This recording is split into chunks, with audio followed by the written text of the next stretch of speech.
I'm Audrey Viramontes. We are Group Roswell and we'll be presenting Adolescents. So adolescence is really described by the period about 10 to 19 years old with significant biosocial development, cognitive development, and psychosocial development. Specifically with biosocial development, puberty is a big factor, like hormones, growth spurts, hair growth, all of that fun stuff. Cognitive differences, there's a difference in formal operational thinking where children use logic, egocentrism where children think everybody is looking at them, psychosocial differences where culture, family, peers really just play a big part in development. And that's that. Hi, I'm Alex Ferroni, and I'm going to be talking about the theories that we picked for adolescent thought. So the first theory we picked was Jean Piaget's cognitive development. Now in adolescence, we see the emergence of the fourth and last stage in his cognitive development stages, and this is where the formal operational thought begins to take place. This is where the ability to think abstractly on concepts comes into play. Before this stage, children will only see consequence to an action. They see no why to the consequence. In this stage, they're starting to begin to see, why am I being punished? Why am I being rewarded for this action? But however, a defining factor of cognitive development of Piaget brings into the increase of self-awareness, which contributes to our second theory by David Alkynes, which is adolescent egocentrism. Adolescent egocentrism is perfectly how it's explained. Adolescents are thinking constantly about themselves and themselves only. However, though, this can also be broken down into three different ways of how they think. It's of the adolescent egocentrism, imaginary audience, of they're always constantly being watched, personal fable, sorry about that, of everything that is happening to them is unique. It's only happening to them, nobody else. And this also brings into the account of the illusion of invulnerability, to where every other things that they see that happen to other people, such as misfortunes, rewards, are only happening to them, never happening to them. So this can be looked at in a negative and a positive way. Comparing the two, egocentrism as well as operational thought, a domino effect kind of emerges. Having an egocentric mind can affect how the operational thought will take place. So an example of this is brought into Catherine Berg's book, The Developing Person Through the Lifespan, of how if adolescents are thinking that they die young, the likelihood of drug abuse, jail time, HIV increases, showing that an egocentric mindset can induce how a teen will formally think about an outcome. Thanks. Hi, I'm Brianna. I'm going to be talking about the biosocial and the psychosocial aspects of development in adolescence. So starting off with biosocial, that's going to be regulated by the HPG pathway, which regulates puberty, which is the main example of biosocial development. So it's going to be things like hormones, hair growth, increased body mass, things like that. Some factors that are associated with biosocial risks are substance abuse. So if the adolescent is partaking in that, it's going to have an effect on their biosocial development, as well as their access to education on sex and access to affordable health care. Moving on a little bit to psychosocial development, that's going to be associated with your HPA pathway. That's going to be associated with risk-taking activity, especially in relationship dynamics. That's with peers or romantic or family relationships. That can also have an effect on the person's identity, so personal identity, and then their risk for depression. Some factors associated with the health risks of psychosocial development are substance abuse, bullying, mental health disorders, and stress. Hello, my name is Isaiah Griego, and I will be talking about the cognitive development of the adolescent. So in the adolescent years, along with the physical growth, this lends itself to the heightened brain functions of the adolescent, and this actually promotes the cognitive development of the adolescent as well. In the adolescent years of life, Piaget's concept of formal operational thought solidifies itself in adolescent thinking, along with dual processing through analytical and intuitive thinking, and their many interactions along with the emergence of both deductive and inductive reasoning. Formal operational thought could be further broken down into counterfactual, theoretical, and hypothetical thinking. For example, in the experiment that my brother conducted, I was able to observe him think hypothetically by writing down his hypothesis that the mass at the end of the pendulum would affect the speed of the pendulum more than the length of the pendulum string. And even though this was an incorrect assertion, it didn't happen in reality, it demonstrated his ability to think hypothetically and also theoretically, because he considered inertia in his hypothesis, which is a theoretical concept. After this, my brother was able to think counterfactually, because what he once held to be fact, that the mass would influence the speed of the pendulum more, he actually refuted this with his newfound knowledge that it was actually the length of the string of the pendulum that affected the speed the most.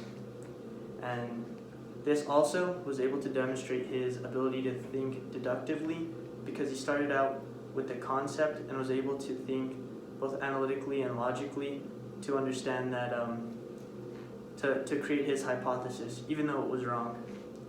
And that's how formal operational thought solidified itself in my brother's thinking. Thank you very much. Alright, Eli, going into this experiment, looking at this pendulum, you're going to have the opportunity to test one variable at a time or two variables at a time. And my question to you before we do this experiment is, what approach are you going to take and why are you going to take that approach? My approach will be one variable at a time. I guess my thought process would be that maybe by doing one variable at a time, you're eliminating lurking variables, or variables that could cause an effect within the experimentation that may alter the true findings of the experimentation. So, and like things that you're not expecting? Is that what you're saying? Yeah, I'm saying that it might cause unwanted factors that skew information. Okay, that makes sense. And I guess my next question is, so what do you think is going to affect it most going into this experiment?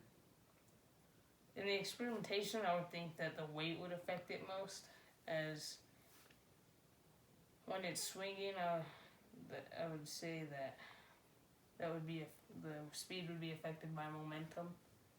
So weight is a factor in momentum, and I don't think that really height would be a factor in momentum. So I think momentum is what causes speed, and weight causes momentum. So. Alright, that makes sense. Thank you very much, and we'll go ahead and start the experiment. Alright, Eli, so what did you think about your findings in the experiment compared to what you had thought prior to the experiment? Well, my hypothesis has been disproven, because initially I thought that weight was the factor that caused the changes in speed in a pendulum, but with the results showing that from the same heights, different weights were, when dropped, showed the same, what's it called? The same speed? Yeah, they showed the same speed as they got the same amount of, swings in? Yeah. Yeah, and the only factor that changed when the height changed was the amount, so the amount of swings. So that just shows that instead of weight, the factor that changes speed in a pendulum is in fact height. Alrighty, so my next question is, so you had the option to change more than one variable at a time. What made you decide to choose one at a time? We chose one at a time to show the differences. We were trying to isolate each variable in the system. So by changing only one thing at a time, we eliminated most lurking variables, and it just made for more consistent results in the experimentation process. Okay. And then lastly is like, what's your biggest takeaway from this? Is it that speed is affected more by length, or that, like, what's your biggest takeaway from this experiment? Is it that you learned another element of physics, or that your experiment process, the way you approached it, was most beneficial towards you?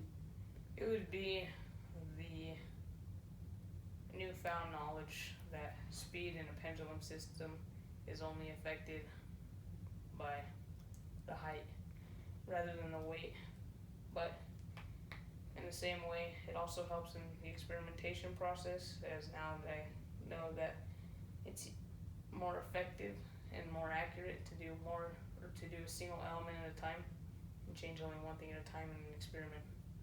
Okay. Thank you very much. Hi there, I'm Avery. And so to wrap this all up, we would like to discuss the 5 environmental factors that play a part in increased cognitive health risks. So first off is disabilities.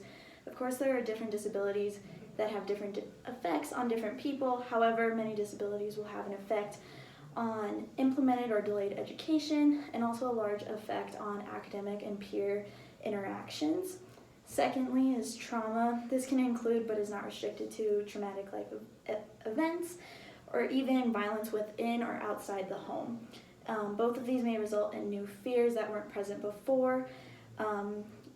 There's even slight sleep disturbance or a change in sleep pattern. And the largest one we see with trauma is the loss of interest or even irritability to familiar situations. Number 3 is substance abuse. And this is a large environmental factor that is seen in these adolescence years. Those can include either the use of alcohol or nicotine.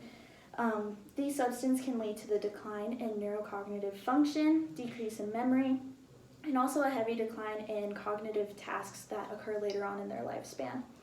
Number 4 is mental health disorders. Within adolescence, we begin to see more adolescents being treated or diagnosed with different mental health disorders, which can include anxiety, depression, ADHD, or even eating disorders. All of these disorders have different effects. However, it can affect largely on the brain development, social, behavioral, academic, health, and other different health outcomes.